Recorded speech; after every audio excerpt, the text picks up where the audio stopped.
تو ابراہیم علیہ السلام نے اپنی قوم سے کہا یہ کیسی تصویریں ہیں, تم ان کے گرد بیٹھے رہتے ہو, چھوڑ دو ان تصویروں سے دل نہ لگاؤ.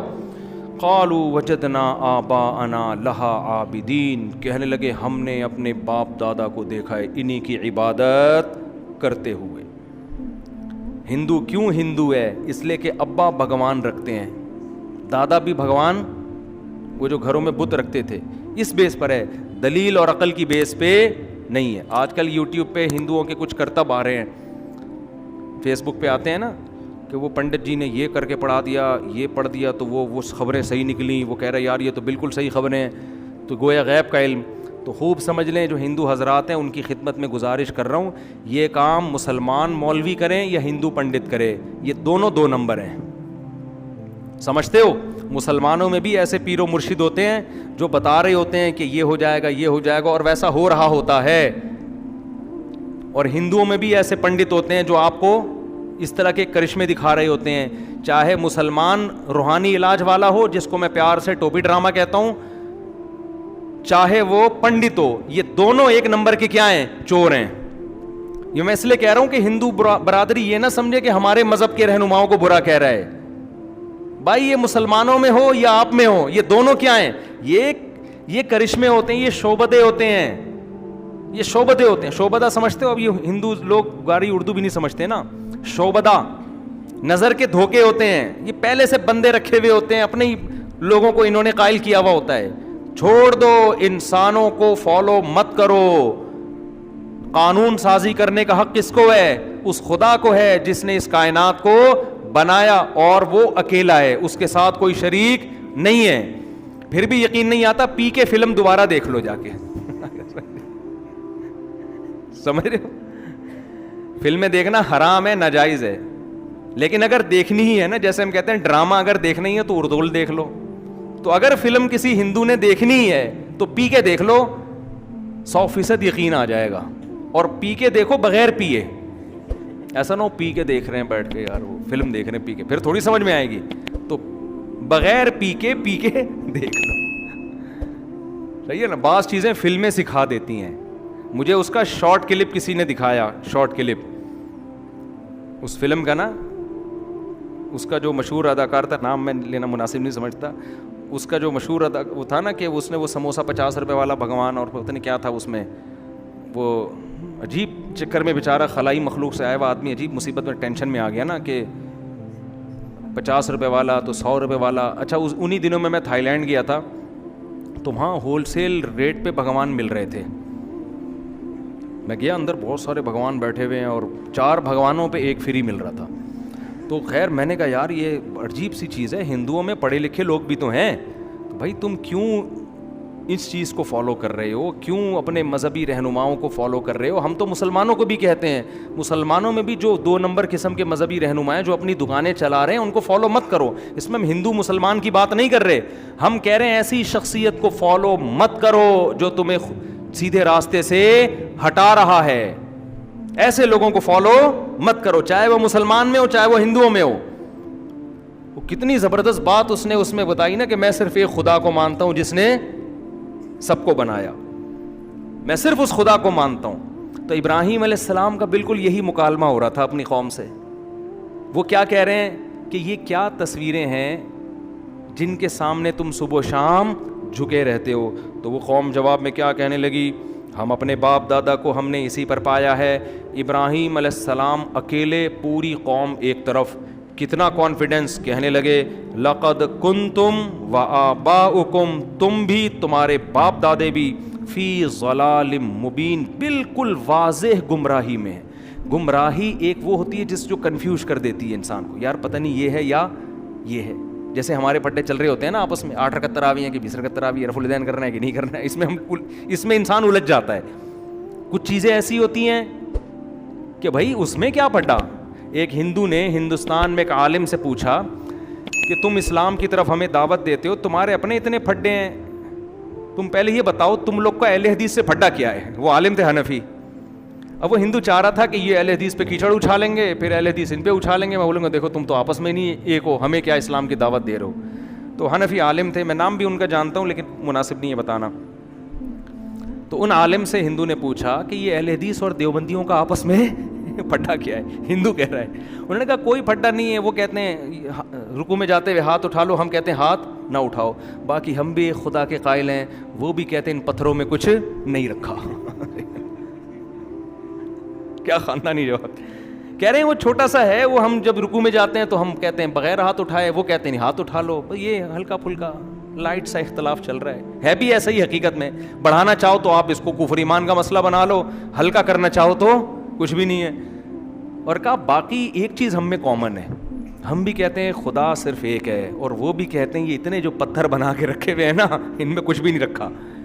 تو یہ ہے بڑی گمراہی سے تو بھائی ہم بھی بچے ہوئے ہیں, اہل حدیث بھی بچے ہوئے ہیں. مسلمان چھوٹی موٹی چیزوں میں لڑتا ہے, مسائل کے ان پتھروں کو کیوں مانوں, یہ کیا ہے, اس کو تو میں نے خود بنایا, یہ تو تھائی لینڈ کے کارخانے میں بنا ہے, 4 پہ 1 فری ملا ہے, اور جو زیادہ ریٹ کا ہے وہ زیادہ بڑے کام کر رہا ہے جس کی ویلیو زیادہ ہے. تو ابراہیم علیہ السلام نے بھی کہا تم چھوٹی گمراہی میں نہیں, فی ضلال مبین, تم بہت بڑی گمراہی میں پڑے ہوئے ہو, ان پتھروں کو پوجتے ہو. قوم جواب میں کہنے لگی اجئتنا بالحق ام انت من اللاعبین. کیا انداز ہے, اے ابراہیم آپ سیریس ہیں یا مذاق کر رہے ہیں؟ یعنی ان کو یہ یقین ہی نہیں تھا کہ ایک نوجوان پوری قوم کے خلاف کھڑے ہو کر اتنے کانفیڈنس سے بات کرے گا کہ تم گمراہی میں ہو. لہذا ان کو پہلی مرتبہ میں تو یقین ہی نہیں آیا. انہوں نے کہا یہ آپ سیریس ہیں؟ وہ میں ایک چٹکلا سناتا ہوں نا, ایک چھوڑو ابھی چٹکلا نہیں, پھر چٹکلوں میں سارا ٹائم نکل جاتا ہے, کہ اے ابراہیم آپ سیریس ہیں یا آپ مذاق کر رہے ہیں؟ ابراہیم علیہ السلام نے کہا نا مذاق نہیں کر رہا, ربکم رب السماوات والارض, ایک خدا ہے جس نے آسمانوں اور زمین کو بنایا, وَأَنَا عَلَىٰ ذَلِكُم مِّنَ الشَّاهِدِينَ, اور میں اس پر گواہی دے رہا ہوں. گواہ کسے کہتے ہیں؟ جس نے اپنی آنکھوں سے دیکھا ہو. گویا میں نے اپنی آنکھوں سے دیکھا ہے, یعنی اتنا یقین ہے جیسے اپنی آنکھوں سے دیکھا, میں تو اس پر گواہی دے رہا ہوں. اشہدو, میں گواہی دے رہا ہوں. تو جو مذاق کر رہا ہوتا ہے وہ گواہی کے لفظ استعمال نہیں کرتا, وہ قسمیں نہیں اٹھاتا. میں حلفیہ بولتا ہوں کہ وہ ایک اکیلا خدا ہے جس نے آسمانوں اور زمین کو بنایا. یہ تو بنے ہوئے ہیں, بنانے والے تھوڑی ہیں. اور پھر ابراہیم علیہ السلام نے دل میں کہا وَتَاللَّهِ لَأَكِيدَنَّ أَصْنَامَكُمْ بَعْدَ أَن تُوَلُّوا مُدْبِرِينَ. تم ابھی جا رہے ہو اپنے کسی فنکشن میں, جب واپس آؤ گے تو میں تمہارے بتوں کی گت بنا کے رکھوں گا. انہوں نے ایک سوچا ورک شاپ کرواؤں میں ان کو, لیکن یاد رکھو یہ ہمارے لیے جائز نہیں ہے, یہ ابراہیم علیہ السلام ہی کے لیے تھا. ایسا نہ ہو آپ کسی ہندو کے مندر میں جا کے بتوں کو آڑا ترشا کر دیں, شریعت میں آپ کو اس کی اجازت نہیں ہے. تو ابراہیم علیہ السلام نے کیا کیا کہ قوم جانے لگی, کوئی میلہ تھا ان کا, قوم نے کہا کہ آپ بھی چلیں, آپ نے کہا میری طبیعت خراب ہے. طبیعت خراب کا مطلب یہ تھا کہ یہ تمہارے بتوں کو دیکھ دیکھ کے میری طبیعت خراب ہے. یہ اس کو کہتے ہیں توریہ, کہ آپ زبان سے کوئی لفظ استعمال کر رہے ہیں, آپ اس کا مطلب کچھ اور لے رہے ہیں, سامنے والا اس کا مطلب کچھ اور. تو انہوں نے چھوڑ دیا, چلو بھائی ٹھیک ہے. تو ابراہیم علیہ السلام نے کیا کیا, جا کے فجعلہم جذاذاً, سارے بتوں کو جتنے اس کے اندر رکھے ہوئے تھے سب کو, کسی کو ٹنڈا کسی کو لنجا کر دیا, کسی کی آنکھ پھوڑ دی, کسی کے کان کاٹ دیا, کسی کے بازو کاٹ دیے. سب کا نا جو مینوفیکچرنگ فالٹ تو ان میں نہیں تھا, لیکن بعد میں سب کو کیا کر دیا, فالٹ. اور جو بڑا والا بت تھا نا, جو ذرا مہنگا تھا, اس کے وہ بالکل اس کو کچھ نہیں کیا, اس کے کلاڑے میں جا کے اس کے گردن میں جا کے کلہاڑا لٹکا دیا. اب جب وہ لوگ واپس میلے سے آئے ہیں کہنے لگے من فعل ھذا بآلہتنا انہ لمن الظالمین, جس نے ہمارے خداؤں کے ساتھ, بھگوانوں کے ساتھ یہ کیا وہ تو بڑا ظالم ہے. کون ہے؟ تو لوگوں نے کہا بھائی ایک ہی بندہ ان کو برا کہتا ہے جس کا نام ابراہیم ہے, اسی کا کام ہوگا یہ. تو لوگوں نے کہا سب کے سامنے لے کر آؤ تاکہ سب کے سامنے جرم کا اقرار کرے اور اس کو سزا ملے. تو ابراہیم علیہ السلام کو لایا گیا, نوجوان تھے, سب کے سامنے لایا گیا. انت فعلت ھذا بآلہتنا یا ابراہیم, اے ابراہیم آپ نے کیا یہ سب کچھ؟ ابراہیم علیہ السلام نے کہا فعلہم کبیرہم ھذا, یہ جو بڑا والا ہے نا ٹھیک ہے, جس کے گردن میں کلہاڑا ہے اس نے کیا ہے. یہ کس کا کام ہے؟ اس کا کام ہے. سب کو پتا تھا ظاہر ہے اس کا کہاں ہو سکتا ہے کام. اس کا کام ہے فَاسْأَلُوهُمْ إِن كَانُوا يَنْطِقُونَ. اور میری بات پہ یقین نہیں آتا, ان سب سے پوچھ لو, یہ تمہیں خود بتائیں گے اس کا کام ہے. یہ خود بولیں گے. بھائی جس کے ساتھ زیادتی ہوتی ہے وہ مجرم تھانے میں لے جاتے ہیں نا, جس کی چوری ہوئی, بتاؤ بھائی اس نے چوری کی ہے, یہ موبائل چھین رہا تھا, چیک کر رہے ہوتے ہیں نا. تو ابراہیم علیہ السلام نے کہا کہ ان سے پوچھو, یہ خود بتائیں گے کس کا کام ہے, یہ اس کا کام. تو قرآن کہتا ہے وہ ایک دم ان کے دل میں خیال آیا اور کہنے لگے تم تو بڑے ظالم ہو. یہ کمبخت تو اپنے مجرم کا نام نہیں بتا سکتے. ان کی ضمیر نے ان کو ملامت کی کہ یار ہم کن کی عبادت کر رہے ہیں کہ ان کو پکڑ کے کوئی بھی کوٹ پوٹ کے چلا جائے, یہ اپنا دفاع نہیں کر سکتے تو یہ ہماری بگڑی کہاں سے بنائیں گے, کوئی بھی ان کو پکڑ کے مار دے. تو قرآن کہتے ہیں ایک دم, کیونکہ ابراہیم علیہ السلام ان کے ضمیر کو جھنجھوڑنا چاہتے تھے. بعض دفعہ تقریروں سے فائدہ نہیں ہوتا, پریکٹیکلی کوئی کام کر کے دکھایا جاتا ہے نا, اس سے بڑی موٹیویشن ملتی ہے. تو کہنے لگے, شروع میں تو بولنے لگے کہ تم بڑے ظالم ہو دل میں نا, لیکن اپنے اس ضمیر کے خیال کو پھر جھٹکا انہوں نے کہ نکالو یار, یہ اتنے اچھے اچھے خیال آ کیوں رہے ہیں ہمیں. وہی ہے نا باپ دادا خاندانی پرمپرا. تو انہوں نے اپنے خیال کو کیا کیا, جھٹکا, اور پھر کہنے لگے لقد علمت ما هؤلاء ينطقون. اے ابراہیم تجھے پتہ ہے یہ بول نہیں سکتے. یہ جب سے بنے ہیں ان کے اندر کچھ فالٹ تو ابھی پیدا ہوئے ہیں, لیکن ایک مینوفیکچرنگ فالٹ ہے, وہ یہ کہ یہ بولنے کے قابل, یہ پیدائشی گونگے پیدائشی بہرے ہیں. یہ تو میں اپنی طرف سے کہہ رہا ہوں, انہوں نے مینوفیکچرنگ وغیرہ نہیں کہا, کہ یہ بول ہی نہیں سکتے. ابراہیم علیہ السلام نے کہا افتعبدون من دون اللہ ما لا ينفعکم شیئا ولا یضرکم. اب تبلیغ اثر کرے گی نا. کہنے لگے ایسوں کی عبادت کر رہے ہو جو نہ کوئی فائدہ پہنچا سکتے ہیں اور نہ نقصان, جو بول نہیں سکتے. اف لکم ولما تعبدون من دون اللہ. تم پر بھی افسوس اور ان بتوں پر بھی افسوس. افلا تعقلون. عقل سے کام کیوں نہیں لیتے, کیا ہو گیا تمہیں. اب جواب دیکھو, دلائل سے جب جواب نہیں ہوتا نا تو بدماشیاں اور دھمکیاں ہوتی ہیں.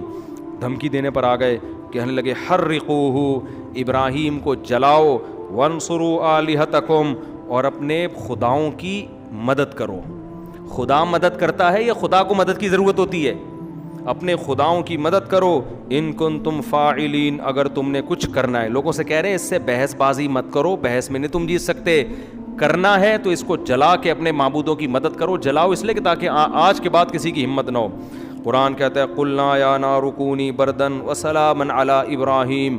ہم نے کہا اے آگ سلامتی والی اور ٹھنڈی ہو جا ابراہیم پر. چونکہ اللہ نے حضرت ابراہیم سے آگے کام لینا تھا تو ابراہیم علیہ السلام کو اللہ نے آگ سے بچا لیا. اور قرآن کہتا ہے انہوں نے ابراہیم کے خلاف تدبیریں کی, ہم نے ان کو خسارے والا کر دیا. اور ابراہیم علیہ السلام پر ان کی زوجہ ایمان لائی تھیں, حضرت سارہ رضی اللہ عنہا, اور ان کے بھانجے لوط علیہ السلام ایمان لائے تھے. تو اللہ کہتے ہیں ہم نے ابراہیم کو اور لوط علیہ السلام کو ایسی زمین کی طرف نجات دے دی, ہجرت کروا دی جو تمام جہان والوں کے لیے ہم نے اس میں برکت رکھی. یعنی ارض شام اور فلسطین جو بیت المقدس ہے, جو آج متنازع چل رہا ہے, یہاں ابراہیم علیہ السلام اپنی قوم کو چھوڑ کے چلے گئے. پھر قرآن کہتا ہے وَوَهَبْنَا لَهُ إِسْحَاقَ وَيَعْقُوبَ. ابراہیم نے چونکہ قوم کو چھوڑا لہذا اللہ نے ان کو نیک اولادیں دی, ایک اسحاق اور ایک یعقوب. یہ حضرت سارہ سے ہوئیں. اور پھر حضرت ہاجرہ جو آپ کی دوسری زوجہ تھیں ان سے اولاد کیا ہوئی, حضرت اسماعیل علیہ السلام ہوئے. تو اللہ نے پھر آپ کی اولاد میں برکت دی. کیوں؟ اللہ کے لیے خاندان چھوڑا تو اللہ نے اپنا خاندان دے دیا. سمجھتے ہو کہ نہیں سمجھتے؟ اس لیے اگر کسی کا خاندان بہت بے دین ہے, وہ اس کو شریعت پہ چلنے نہیں دے رہا, الگ سے شادیاں شروع کر کے اپنا خاندان بنانا شروع کر دو اور ان کی اپنے حساب سے تربیت شروع کر دو. مجھ سے لوگ اکثر آ کے کہتے ہیں ہماری اماں ابا ہمیں 30-35 سال کے ہو گئے, ہمیں شادی نہیں کرنے دے رہے, تو کیا کرے, خاندان کٹ جائے گا. میں نے کہا خاندان تو آپ کا کیسے کٹ جائے گا؟ آپ شادی کرو, بچے ہو جائیں گے, آپ کا اپنا خاندان ہو جائے گا. اور اگر 4 کر کے بچے پیدا کرو گے تو آپ کا خاندان آپ کا ایک جز بن جائے گا. یعنی آپ کا اتنا بڑا خاندان ہوگا کہ آپ اس خاندان کا پارٹ نہیں ہوں گے, آپ کا خاندان آپ کے خاندان کے پارٹ ہوگا. سمجھ رہے ہو؟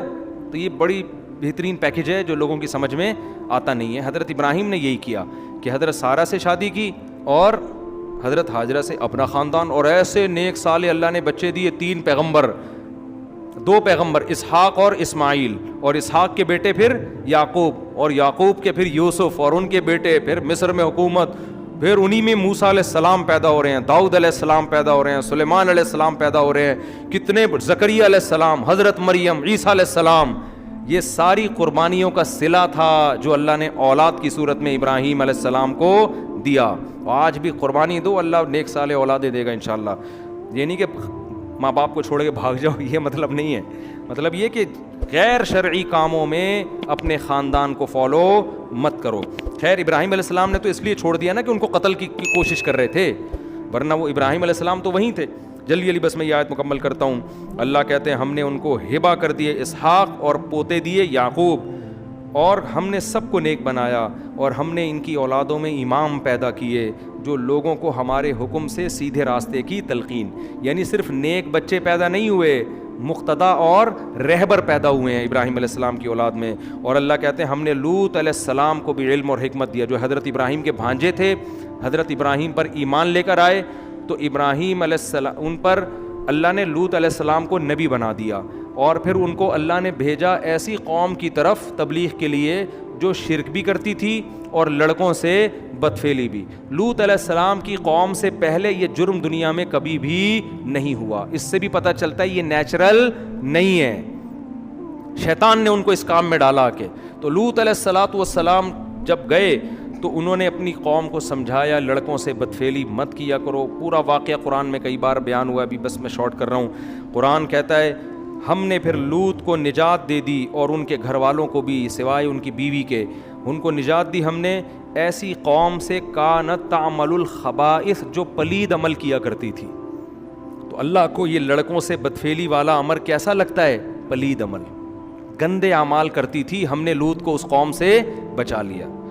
اور کیوں؟ انہ وادخلناہ فی رحمتنا, اور ہم نے لوط کو اپنی رحمت میں داخل کر دیا کیونکہ وہ نیک لوگوں میں سے تھے. اب جلدی 2-4 منٹ میں بیان کرتا ہوں کہ قرآن کہہ رہا ہے کچھ پیغمبر ایسے آئے جن پر بڑی مشکلات تھیں, انہوں نے مشکلات میں ہمیں پکارا, کسی بت کو نہیں پکارا, مزاروں پہ نہیں گئے, سیدھا انہوں نے اللہ سے دعائیں مانگی اور اللہ نے ان کی پکار کو پورا کیا. تو یہاں سے شروع کرتا ہے قرآن, نوحن اذ نادی من قبل, نوح علیہ السلام 950 سال تبلیغ کرتے کرتے قوم نے ٹینشنیں دیں, نوح نے ہمیں پکارا کہ اللہ اس قوم سے نجات دے دے مجھے. فاستجبنا لہ, ہم نے ان کی پکار کو سنا. فنجیناہ واہلہ من الکرب العظیم, ان کو اور ان کے گھر والوں کو بہت بڑے عذاب سے ہم نے بچا لیا, بہت بڑے عذاب سے. عذاب سے مراد یہ کہ جو ٹینشن قوم نے دی ہوئی تھی. اور وداؤد و سلیمان, اور اے نبی داؤد اور سلیمان کا بھی تذکرہ کریں. ایک کھیت میں بکری نے گھس کے کچھ نقصان کیا تو کیس آیا داؤد اور سلیمان علیہ السلام کے پاس. حضرت داؤد نے جو فیصلہ کیا اس کے بجائے آپ کے بیٹے حضرت سلیمان کا فیصلہ زیادہ اچھا تھا. تو قرآن نے ان کی تعریف کی کہ بیٹے نے جو کام کیا وہ باپ کے فیصلے سے بھی اچھا. لیکن قرآن کہتے ہیں ہم نے دونوں کو علم دیا, اور ہم نے داؤد علیہ السلام کے لیے پہاڑوں کو مسخر کر دیا اور پرندوں کو بھی. پرندے اور پہاڑ, داؤد علیہ السلام جب تسبیح پڑھتے تو پرندے بھی اور پہاڑ بھی ان کے ساتھ لا الہ الا اللہ کا ذکر کرتے. یہ معجزہ تھا داؤد علیہ السلام کا. یہ معجزے کیوں ملے یہ میں پہلے درسوں میں بیان کر چکا ہوں. داؤد علیہ السلام کی بہادری تھی نا, جالوت کو قتل کیا تھا انہوں نے, بھول گئے کیا آپ لوگ؟ اچھا آگے قرآن کہہ رہا ہے وَعَلَّمْنَاهُ صَنْعَةَ لَبُوسٍ لَكُمْ, اور ہم نے ان کو زرہیں بنانا سکھایا داؤد علیہ السلام کو جنگوں کے لیے. تلواریں اثر نہ کریں, لوہے کے لباس, لوہے کی ٹوپیاں بناتے تھے داؤد علیہ السلام. لوہا ہاتھ میں پگھلا دیا تاکہ سخت لڑائیوں میں یہ لوہا کام آئے. دیکھو اللہ نے کیسے اسباب کے ساتھ جوڑا ہے نا جہاد کو. اللہ یہ بھی کر سکتا تھا اے داؤد ہماری مدد آپ کے ساتھ ہے, آپ کو کیا جنگی ٹوپی کی اور جنگی ڈریس کی ضرورت ہے, آپ جائیں ایسے ہی جائیں, اللہ کی مدد خود بخود آسمان سے اترے گی. بھائی جو آپ کر سکتے ہیں آپ کو کرنا پڑے گا. جب میدان میں تیر چلتے ہیں, تلواریں چلتی ہیں تو گوشت پہ لگیں گی تو گوشت کٹے گا, تو اس کے لیے ڈیفینس ہے. ہمارے نبی بھی جنگی ٹوپیاں پہن کے میدان جہاد میں جاتے تھے. آج گارڈ رکھنے کو توکل کے خلاف لوگ سمجھتے ہیں, اور اسلحہ رکھنے کو توکل کے خلاف سمجھتے ہیں تو یہ پاگل ہونے کی بہت بڑی دلیل ہے. ہمارے نبی صلی اللہ علیہ وسلم جب فتح مکہ میں داخل ہوئے نا جنگ میں, تو آپ صلی اللہ علیہ وسلم نے عام معافی کا اعلان کیا, لیکن کچھ لوگوں کے بارے میں کہا جہاں پاؤ قتل کر دو. تو ابن خطل تھا غالباً, ایک بڑا بدبخت صحابی نے کہا یا رسول اللہ وہ غلاف کعبہ سے پکڑا ہوا ہے اس نے اور پناہ مانگ رہا ہے. تو آپ اپنی جنگی ٹوپی اتار رہے تھے اس وقت, جنگ ختم ہو گئی تھی نا, اور آپ نے فرمایا کہ وہیں قتل کر دو اس کو. تو یہ بھی ہمارے نبی کی سیرت کا ایک پہلو ہے کہ ہر بدماش کو آپ نے معاف نہیں کیا, عام معافی دی. کچھ ایسے بڑے بدبخت تھے ان کو آپ نے معاف نہیں کیا, سمجھتے ہو. تو تبھی کہتے ہیں نا, نہ اتنے میٹھے بنو کہ لوگ کھا کے ختم کر دیں, نہ اتنے کڑوے بنو کہ لوگ تھوکنا شروع کر دیں. اخلاق کی بھی ایک باؤنڈری ہے اور انتقام کی بھی ایک باؤنڈری ہے. اصل تو معاف کرنا ہی ہے, افضل تو یہی ہے, لیکن اس کی بھی ایک لمٹ ہے. خیر, ہمارے نبی جنگی ٹوپی پہنا کرتے تھے میدان جہاد میں تاکہ سر پہ تلوار اثر نہ کرے. تو آج کہتے ہیں کہ نہیں جی ہیلمٹ پہن کے بائک نہیں چلاؤ, بڑا فنٹر بنا ہوتا ہے, ویلیاں بھی لگا رہا ہے.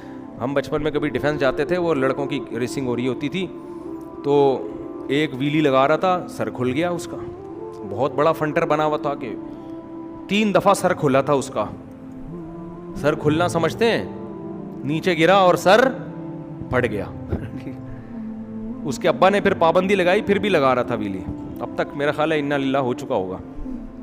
ایک اور ہمارے سامنے اللہ نے بائک کی سیٹ بنائی ہے بیٹھ کے چلانے کے لیے, وہ پائیدان پہ بیٹھ کے چلا رہا ہے. ڈیفینس میں ہم نے دیکھا, وہ نہیں سی وی یو پہ جو آپ کہہ سکتے ہیں غلط تھا تو دیکھنے کیوں گئے. تو بھائی احمقوں کو دیکھنے کا اپنا مزہ ہے, دیکھنا غلط تھوڑی ہے, دیکھ لو بھائی. کریں گے ہم کبھی بھی نہیں یہ فالتو کام, ویلیاں لگا رہے ہیں. اور یہ بھائی اس میں آپ کو وہ نظر آ رہے ہیں جن کے سر نہیں کھلے, بہت سے جن کے کھل چکے ہیں ان کے انٹرویو لے جا کے کہیں گے بھائی کبھی نہیں کرنا چاہیے. تو کیا تھا کہ وہ نا پائیدان پہ بیٹھ کے بائک چلا رہے ہیں, ایسے نہیں جہاں پاؤں رکھتے ہیں, بڑے شو مار رہا ہے. وہیں ہم 4 دوست بیٹھے ہوئے, ہم نے کہا یار یہ کام کرنا ٹھیک نہیں ہے. میں بھی یہ کہہ رہا یار یہ شو بازی ہے, اپنی جان کو خطرے میں نہیں ڈالنا چاہیے. کچھ لڑکے کہہ رہے ہیں نہیں بھائی کچھ بننے کے لیے کچھ کرنا پڑتا ہے. اب میری بحث چل رہی ہے نا, میں کہہ رہا ہوں بس یہ دیکھنے کی حد تک ٹھیک ہے, آؤ انجوائے کرو نکل لو, کرنا نہیں ہے یہ کام کبھی. کچھ میرے ہی دوست تھے وہ کہہ رہے نہیں بھائی یہی تو ہوتا ہے, انسان ترقی ایسے ہی تو کرتا ہے. اللہ کی قدرت, آگے گئے ہیں اسپیڈ بریکر آیا اس کو نظر نہیں آیا, دھڑام سے وہ نیچے گرا, ہم بھاگ کے گئے, انا للہ اس کا ہو چکا تھا. لگ ایسا رہا تھا, مجھے یقین نہیں ہے کیونکہ بے ہوش, بالکل سانس بھی نہیں آ رہا تھا. ایمبولینس آئی ہے اس میں ڈال کے لے کر گئے, پتہ نہیں اللہ کرے زندہ ہو گیا ہو, لیکن بظاہر لگ نہیں رہا تھا. میں نے کہا دیکھ لو, بڑا آدمی بننے کے لیے قبرستان جانا پڑتا ہے. تو اس لیے انسان کے بچے بنو, کوئی وہ کام کرو جو بہادری کے جوہر دکھانے ہیں تو جاؤ میدان جنگ میں جا کے دکھاؤ نا, جہاں کچھ فائدہ تو ہو اس بہادری کا. یہاں ویلی لگا کے بہادری کا کیا فائدہ ہے آپ کو؟ 2-4 لڑکیاں مر جائیں گی آپ کے اوپر, اور وہ بھی جب تک مریں گی جب تک آپ کا سر پھٹے گا نہیں. جس دن آپ کے سر پہ 4-5 ٹانکے آ گئے وہ بھی ریجیکٹ کر دیں گے, بھائی پرے ہٹو. تو اس لیے ایسے کام کرو جو انسان پہ سوٹ کرتے ہیں. خیر بس جلدی سے ختم کروں میں. قرآن کہتا ہے کہ ہم نے سلیمان علیہ السلام کے لیے ہواؤں کو مسخر کر دیا, جنات کو سلیمان علیہ السلام کا تابع بنا دیا, سمندروں میں غوطے لگاتے تھے اور ہیرے جواہرات لے کر آتے تھے. اور کیا تھا, ایوب اذ نادی ربہ, ایوب کو بھی یاد کرو جب کئی سال بیماری میں مسلسل اتنی خطرناک بیماری میں پڑے رہے ہیں, بالآخر اللہ نے ان کی دعا قبول کی. انہوں نے کہا ربی انی مسنی الضر, اے اللہ مجھے بہت پریشانیاں پہنچ گئی ہیں, وانت ارحم الراحمین, تو سب سے زیادہ رحم کرنے والا ہے, میری مدد کر. فاستجبنا لہ, اللہ کہتے ہیں ہم نے آپ کی مدد کی, آپ کی پریشانیوں بیماری کو بھی دور کیا اور آپ کو آپ کا اہل و عیال بھی واپس لوٹا دیا. اور پھر اللہ نے حضرت اسماعیل ادریس علیہ السلام کا ذکر کیا اور ذوالکفل علیہ السلام کا, اور 2 بس مختصر. پھر اللہ نے یونس علیہ السلام کا تذکرہ کیا کہ مچھلی والے کا بھی تذکرہ کرو. جب اندھیروں میں مچھلی نے اپنے پیٹ میں نگلا تو فنادا فی الظلمات, کئی اندھیرے, رات کا اندھیرا, آسمان پہ بادلوں کا اندھیرا, سمندر کی لہروں کا اندھیرا, سمندر کی تہہ کا اندھیرا اور مچھلی کے پیٹ کا اندھیرا. اس میں اللہ کو پکارا, اے اللہ میں تیری پرمیشن کے بغیر قوم کو چھوڑ کر آ گیا, یہ تیرا, تو ہر عیب سے پاک ہے, یہ سزا مجھے میری غلطی کی وجہ سے ملی ہے. سبحانکا, تو عیب سے پاک ہے, انی کنت من الظالمین, میں ہی ظالمین میں سے ہوں. کیا مطلب؟ میں اپنی غلطی کا اعتراف کرتا ہوں. قرآن کہتا ہے فاستجبنا لہ, ہم نے ان کی پکار کو سنا.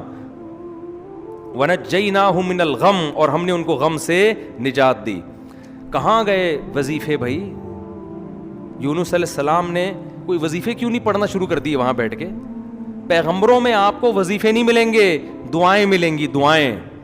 آج یہی لا الہ الا انت سبحانک انی کنت من الظالمین جو ہے نا, 1000 دفعہ پڑھ لیں گے, جائز ہے, میں منع نہیں کر رہا. ادھر ادھر گانے بجانے سے تو بہتر ہے کچھ اللہ کا نام وظیفوں کے طور پہ پڑھ لو.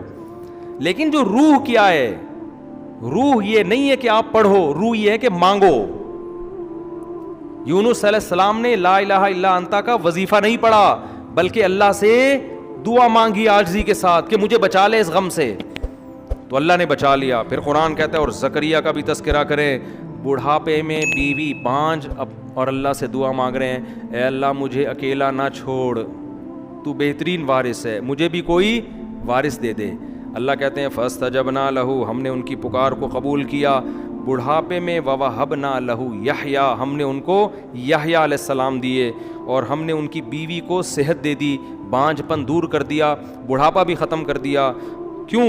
یہ ایسے عجیب و غریب کام ان کے لیے کیوں ہو رہے تھے بھائی؟ نارمل لوگوں کے لیے عام طور پر ایسا ہوتا نہیں ہے, بڑھاپے میں اولاد مل رہی ہو. قرآن کہتا ہے انہم کانوا یسارعون فی الخیرات, زکریا علیہ السلام اور ان کی بیوی نیکیوں میں ایک دوسرے سے آگے بڑھتے تھے, صدقات و خیرات میں, نماز میں, عبادت میں, تلاوت میں, یہ ایک دوسرے سے آگے. وَيَدْعُونَنَا رَغَبًا وَرَهَبًا, اور یہ ہمیں اللہ کی امید اور خوف سے دعائیں مانگا کرتے تھے ہم سے. تو اس سے کیا پتہ چلتا ہے؟ وَكَانُوا لَنَا خَاشِعِينَ, اور ہم سے ڈرتے تھے. اس سے پتہ چلتا ہے جس گھر میں اللہ کی عبادت ہو, صدقات و خیرات کا معمول ہو, اور جس گھر میں دعائیں مانگنے کا معمول ہو, تو پھر ان کے ساتھ اللہ تعالیٰ ایسے معاملات کرتے ہیں جو دوسروں کے ساتھ نہیں کرتے. بڑھاپے میں اولادیں مل رہی ہیں ان کو, اور آج گھروں میں یہ سارا ماحول کیا ہو گیا ہے؟ ختم. ہر وقت موبائل گیم چل رہے ہوتے ہیں, ڈرامے چل رہے ہوتے ہیں, گانے چل رہے ہوتے ہیں, فلمیں چل رہی ہوتی ہیں. تو پھر اللہ کی مدد کہاں سے آئے گی بھائی؟ جو اللہ کی خاطر گناہوں سے بچتے ہیں, گھر میں عبادت کا ماحول ہوتا ہے, تو اللہ ان کے ساتھ ایسے کام کرتے ہیں, ایسا پروٹوکول دیتے ہیں جو دوسروں کے ساتھ نہیں. بس ایک آیت پڑھ کے بیان ختم کرتا ہوں. ابراہیم علیہ السلام کو جب بڑھاپے میں اولاد کی خوشخبری ملی ہے نا, قرآن کہتا ہے کہ فرشتے جب ابراہیم علیہ السلام کے پاس آئے انسانی شکل میں, بچڑا سامنے رکھا, فرشتوں نے کھایا نہیں. ابراہیم علیہ السلام گھبرا گئے کہ یہ دشمن تو نہیں ہے. انہوں نے کہا نا, ہم تو اللہ کے فرشتے ہیں, ہم کھانے کی ہمیں رغبت نہیں, یہ تو ہمارے لیے پتھر ہے. ابراہیم علیہ السلام کی جو زوجہ تھی نا, بوڑھی, وہ حضرت سارہ, وہ دروازے پہ کھڑی ہوئی تھیں. بوڑھی عورتیں جو ہے نا, وہ دروازے پہ کان لگا کے سن رہی ہوتی ہیں, اگر ان کو خطرہ ہوتا ہے کہ پتہ نہیں کوئی, کیونکہ انہوں نے دیکھا نا اجنبی بندے ہیں. ویسے اصولی طور پر کوئی بندہ آپ کے شوہر کے ساتھ بات کر رہا ہوں نا, تو عورت کو چاہیے کان لگا کے نہ سنیں. خواتین سن رہی ہوتی ہیں, دیکھو کوئی دوسری شادی کی بات تو نہیں چل رہی کہیں, موبائل میں بھی جھانک رہی ہوتی ہیں کہ یہ ستار واقعی ستار ہے, کائنات تو نہیں ہے کہیں یہ. تو تجسس کرنا اچھا کام نہیں ہے. لیکن حضرت ابراہیم کی زوجہ دروازے پہ کیوں کھڑی ہوئی ہیں؟ خوف تھا نا کہ پتہ نہیں کوئی دشمن تو نہیں آئے ہیں, کون ہیں یہ لوگ, کبھی دیکھا بھی نہیں ان کو اس علاقے میں, اور بڑے خوبصورت جوان. تو انہوں نے کہا ہم اللہ کے فرشتے ہیں اور آپ کو اولاد کی خوشخبری سنانے کے لیے آئے ہیں کہ اللہ آپ کو بیٹا دے گا, اسحاق, اور پھر بیٹے کا بھی بیٹا ہوگا, پوتا بھی ہوگا. ان کا نام کیا ہوگا؟ یعقوب. بیٹے کی بھی خوشخبری اور پوتے کی بھی. تبھی تو حضرت ابراہیم نے حضرت اسحاق کی بالغ ہوتے ہی شادی کرا دی تھی, ٹھیک ہے نا, ان کو پتا تھا کہ اللہ ان سے بھی اولاد دے گا مجھے. تو بچوں کی جلدی شادیاں کرا دیا کرو, اس سے یہ ہوگا کہ وہ جو پوتا ہوتا ہے نا, وہ بھی آپ ہی کی اولاد ہوتا ہے. سمجھتے ہو؟ لوگ کہتے ہیں تو میرے بچے کے بچے ہیں, تو آپ کے بھی تو ہیں نا وہ. تو بچوں کی جلدی شادی کرانے میں بڑا فائدہ کیا ہے؟ آپ کو بھی اولاد مل جاتی ہے. خیر, تو اب جب ابراہیم علیہ السلام کی زوجہ نے یہ سنا کہ فرشتے کہہ رہے ہیں کہ آپ کو اولاد ملے گی, تو قرآن کہتا ہے وہ اندر آئیں فسقت وجہہا, ایسے ماتھے پہ یوں, جیسے عورتیں نہیں کہتی ہائے ناس کیسی باتیں کر رہے ہو, کہنے لگی یا ویلتا, ہائے کمبختی, ہائے ناس, الیدو, میرے اولاد ہوگی, میں اتنی بوڑھی, میرے اولاد ہوگی, وانا عجوز, میں تو بڈھی ہو چکی ہوں. عجوز کہتے ہیں بالکل بڑھاپے کی انتہا کو پہنچی ہوئی.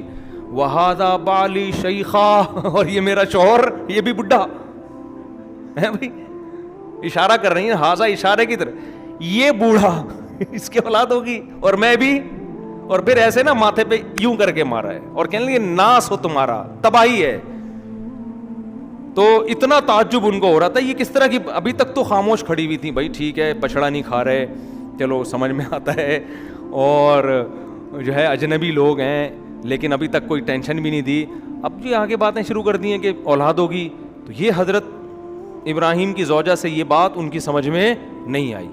یہ کیسی باتیں, اب تم نے غلط باتیں, اب میں چپ نہیں رہوں گی بھائی, اب میں خاموش نہیں رہوں. آ کے ایسے ماتھے پہ یوں کر کے مارا ہے اور کہنے لگی یا ویلتا, ہائے بدبختی, ویل کہتے ہیں بربادی تباہی کو, ہائے بربادی, ہائے تباہی, ہائے ہلاکت, الیدو, میرے اولاد ہوگی, وانا عجوز, میں اتنی بڈھی, وہذا بالی شیخا, اور یہ میرا میاں یہ بھی اتنا بوڑھا.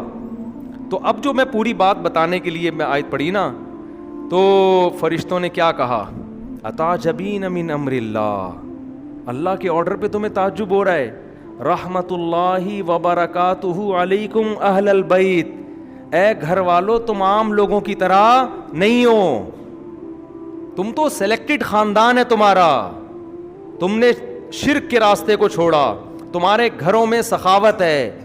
سخاوت تھی نا کہ مہمان آ کے بیٹھے ہیں, ابھی پوچھا نہیں ہے کون ہو کہاں سے آئے ہو, بچڑا پہلے لا کے رکھ دیا.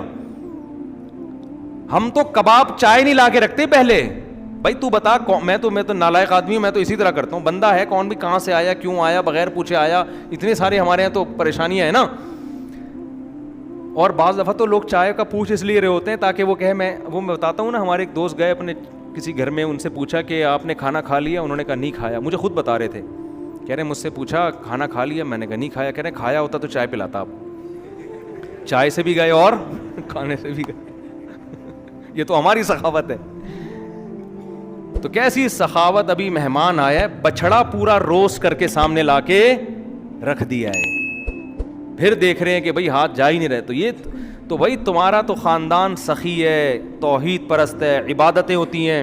کوئی عام لوگ تعجب کرتے کہ بڑھاپے میں اللہ اولاد دے رہا ہے, تو تعجب بنتا ہے. تو فرشتے کہہ رہے ہیں کہ تعجب ہمیں آپ کی باتوں پہ ہو رہا ہے, رحمت اللہ وبرکاتہ علیکم اہل البیت, اے اہل بیت تم پر تو اللہ کی رحمتیں اور برکتیں ہیں.